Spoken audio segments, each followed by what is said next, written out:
Hello అండి, నా పేరు సురేష్ అండి. లాస్ట్ వీడియోలో మీకు రిజిస్ట్రేషన్ ఫామ్లో సబ్మిట్ చేసిన యూజర్ డేటాని డేటాబేస్లోకి ఎలా ఇన్సర్ట్ చేయాలి, అలాగే అడ్మిన్లో ఎలా షో చేసుకోవాలి అన్న విషయాన్ని ఎక్స్ప్లెయిన్ చేశానండి. ఈ వీడియోలో మీకు రిజిస్ట్రేషన్ ఫామ్లో ఫోర్త్ ఫీల్డ్ని యాడ్ చేయాలి అని అంటే ఎలా ఇంప్లిమెంట్ చేయాలన్న విషయాన్ని ఎక్స్ప్లెయిన్ చేస్తానండి.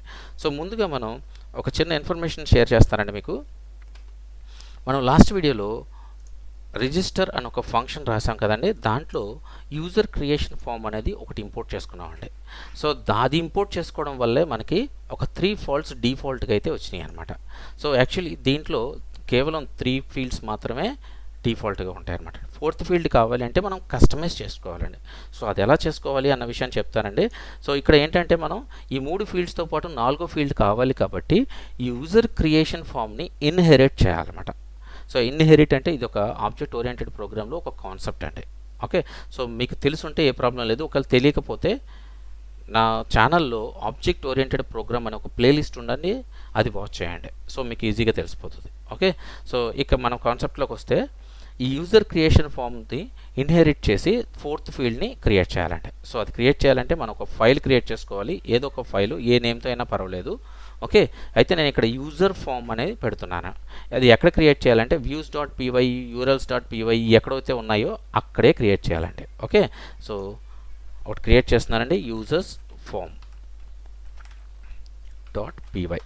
సో దీంట్లో మనం ఇంపోర్ట్ చేసుకోవాల్సిన ఉన్నాయండి, ఇంపోర్ట్ చేసుకోవాలి కొన్ని. చూడండి ఏం ఇంపోర్ట్ చేస్తానో, ఫ్రమ్ జాంగో ఇంపోర్ట్ ఫామ్స్. ఈ ఫామ్స్లో ఫీల్డ్స్ అన్నీ ఉంటాయండి, చాలా ఫీల్డ్స్ ఉంటాయి. మనకు కేవలం ఈమెయిల్ ఫీల్డే కాదండి, మనకి ఇంకా కావాలంటే ఇంకా చాలా ఫీల్డ్స్ ఉన్నాయి. ఈ ఫామ్స్ అనేది డాక్యుమెంటేషన్ ఉంది జాంగోలో, ఒకసారి మీరు చెక్ చేసుకుంటే మీకు ఏ ఫీల్డ్ కావాలంటే ఆ ఫీల్డ్ దొరికిద్దండి. ఓకే, సో నెక్స్ట్ మనం views.pyలో ఓకే యూజర్ క్రియేషన్ ఫామ్ అని చూసారా, దీన్ని ఇన్హెరిట్ చేయాలి కదండి. సో ఇదే కావాలి మనకి. నెక్స్ట్ ఇంకొకటి, ఓకే, సో ఇంకొకటి వచ్చి యూజర్ అనే మోడల్స్లోంచి ఒకటి ఇంపోర్ట్ చేసుకోవాలండి. అది ఏంటి అంటే చూడండి, from Django contrib auth models import user ఇదనమాట. ఓకే, సో దీన్ని ఇంపోర్ట్ చేసుకోవాలి. ఇప్పుడు ఏం చేయాలంటే మనం మోడల్ని ఈ ఫామ్స్ ఏదైతే ఉందో ఈ ఫామ్స్ని మోడల్కి లింక్ చేయాలన్నమాట. సో మనకి ఇక్కడ మోడల్ ఏంటంటే యూజర్ అనమాట. సో ఈ ఫామ్స్లో మనం ఫీల్డ్స్ తెచ్చుకుంటామో ఆ ఫీల్డ్ని యూజర్కి లింక్ చేస్తాం అనమాట. అది ఎలా లింక్ చేస్తామో చెప్తానండి. ఒక క్లాస్ తీసుకుంటున్నాం, మన ఓన్ ప్లేయర్ ఏదైనా నేమ్ పెట్టుకోవచ్చు, మనకి ఏది కావాలంటే అది పెట్టుకోవచ్చు. సో క్లాస్ రాస్తాము. సో నేను ఇక్కడ యూజర్ రిజిస్ట్రేషన్ అని పెడుతున్నాను, యూజర్ రిజిస్ట్రేషన్. సో నేను చెప్పాను కదండి, యూజర్ క్రియేషన్ ఫామ్లో దాన్ని ఇన్హెరిట్ చేయాలి. సో ఇన్హెరిట్ చేయాలంటే ఇక్కడ ఇవ్వాలన్నమాట అది. ఓకే, ఇన్హెరిట్ చేశాను. ఇప్పుడు దాంతోపాటు నాకు 4వ ఫీల్డ్ ఏం కావాలి, ఈమెయిల్ కావాలి. Email equal to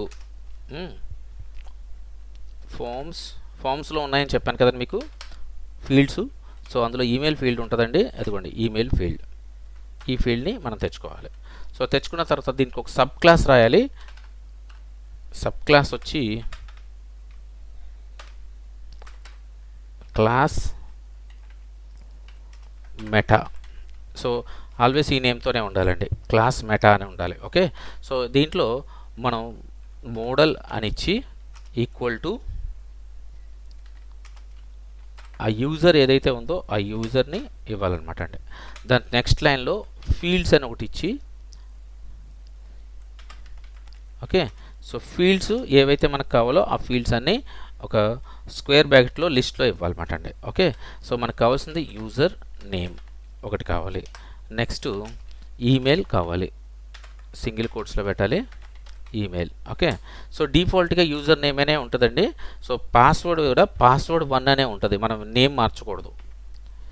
okay, password 1 అని ఉంటుంది, అలాగే పాస్వర్డ్ 2 అని ఉంటుందండి. ఓకే, సో ఈ కూడా సింగిల్ కోట్స్లో పెట్టాలి.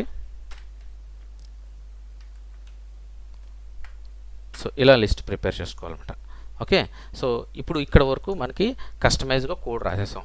ఇప్పుడు ఈ క్లాస్ ఏదైతే ఉందో యూజర్ రిజిస్ట్రేషన్ అనే క్లాస్ ఏదైతే ఉందో ఇది views.pyలో మనం యూజర్ క్రియేషన్ ఫామ్ అనేది ఇంపోర్ట్ చేసుకుని యూజ్ చేస్తున్నాం కదండి.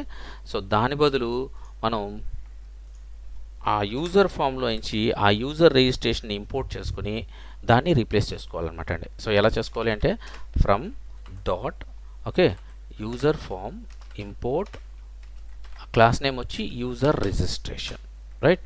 ఇప్పుడు దీన్నే మనం యూజర్ క్రియేషన్ ఎక్కడైతే వాడామో అక్కడ రీప్లేస్ చేసుకుంటే ఎనఫ్ సరిపోయింది. ఓకే సో సేవ్ చేసేయండి. సో అలాగే యూజర్ ఫామ్ను కూడా సేవ్ చేసుకోండి. ఓకే సో అన్నీ సేవ్ అయినాయి. ఒక్కసారి ఇప్పుడు సర్వర్ రన్ చేద్దామండి. సర్వర్ ఆల్రెడీ రన్ అయ్యి ఉంది. రీఫ్రెష్ చేస్తున్నాను. ఎస్ చూసారా ఈమెయిల్ ఫీల్డ్ వచ్చేసింది. ఇదిగోండి ఈమెయిల్ ఫీల్డ్ అంత ఈజీగా తెచ్చుకోవచ్చు అనమాట. ఇప్పుడు ఒక రిజిస్ట్రేషన్ చేద్దాము, మనకి అడ్మిన్లోకి సేవ్ అవుద్దో లేదో. ఓకే సో ఇప్పుడు దాకా 3 యూజర్స్ ఉన్నారు అడ్మిన్లో. ఒక రిజిస్ట్రేషన్ చేస్తానండి నేను. వెంకట్ ఆల్రెడీ ఇంతకుముందు యూజ్ చేసినట్టున్నాను నేను. Okay Suresh at Gmail password కదా Suresh at 123 okay Suresh at 123 register చేస్తున్నానండి. రిజిస్టర్ అయిపోయింది. ఒక్కసారి అడ్మిన్లోకి వెళ్ళి చెక్ చేద్దాము. ఎస్ ఇది చూసారండి వెంకట్ ఎట్ gmail.com మనకు కావాల్సిన ఈమెయిల్ ఫీల్డ్ కూడా అడ్మిన్ ఛానల్లోకి సేవ్ అయిపోయింది. సో అలాగే ఫస్ట్ నేమ్ తెచ్చుకోవచ్చు, సెకండ్ నేమ్ కూడా లాస్ట్ నేమ్ కూడా తెచ్చుకోవచ్చు అండి. వాటికి కూడా ఫీల్డ్స్ ఉన్నాయండి. అందుకే చెప్తున్నాను నేను ఒక్కసారి మీరు డాక్యుమెంటేషన్ చెక్ చేయండి. డాక్యుమెంటేషన్ చెక్ చేశారంటే ఆ డాక్యుమెంటేషన్లో ఫామ్స్ అని ఉంటుందండి, అందులో సెర్చ్ చేయండి. ఆ ఫామ్స్లో ఫీల్డ్స్ ఉన్నాయండి, చాలా ఫీల్డ్స్ ఉంటాయి. సో మీకు ఏ ఫీల్డ్ కావాలంటే ఆ ఫీల్డ్ని రిజిస్ట్రేషన్ ఫామ్లోకి యాడ్ చేసుకోవచ్చు అనమాట. జస్ట్ సింపుల్ ఇప్పుడు నేను ఇందాక రాసిన కోడ్ ఏదైతే ఉందో అదే కోడ్ని అందులోనే యాడ్ చేసేసుకోవచ్చండి. స్పెసిఫిక్గా ఇంకోటి ఎక్కడ రాయక్కర్లేదు. సో ఇంకొకటి ఉందనుకో ఫర్ ఎగ్జాంపుల్ మనం ఇక్కడ ఇంకోటి యాడ్ చేస్తాం కామ పెట్టి, అలా కింద ఇంకోటి ఎన్ని ఉంటే అన్ని ఇక్కడ కింద యాడ్ చేసేస్తాం. ఇక్కడ దీని కింద యాడ్ చేసుకుంటాం. యాడ్ చేసుకుని ఇక్కడ ఆ ఫీల్డ్ నేమ్స్ ఏవైతే పెట్టామో ఆ ఫీల్డ్ నేమ్స్ని కూడా ఈ లిస్ట్లోకి పాస్ చేసేస్తాం. అంతేనండి simple. Okay so I think మీకు ఇప్పుడు అర్థమైందని అనుకుంటున్నానండి. మనకు ఒక ఫీల్డ్ని యాడ్ చేసుకోవాలంటే ఎలా యాడ్ చేసుకోవాలి అనే విషయాన్ని. ఓకే సో మీకు ఎక్కడైనా ఇష్యూస్ కానీ ఎర్రర్స్ కానీ ఏమన్నా వస్తుంటే దయచేసి కమెంట్ చేయండి. కమెంట్ చేస్తే దానికి నేను ఆన్సర్ ఇస్తానండి. ఓకేనండి. సో నెక్స్ట్ క్లాస్లో మనం ఏం చేద్దాం అంటేనండి ఈ రిజిస్ట్రేషన్ ఫామ్ ఏదైతే ఉందో మనకి ఆల్రెడీ రిజిస్ట్రేషన్ ఫామ్ ఉంది కదండి. సో ఇక్కడ ఇవన్నీ కూడా ఇవి ఏదైతే మనకి వ్యాలిడేషన్స్ ఉన్నాయో ఇవన్నీ మనకి కావాలి, బట్ హైడ్లో ఉండాలి. సో హైడ్లో ఉండాలి, నీట్గా అలైన్ చేసుకోవాలి. సో ఎలా చేసుకోవాలి అన్న విషయాన్ని మీకు ఎక్స్ప్లెయిన్ చేస్తానండి. ఓకేనండి. సో బాయ్ అండి.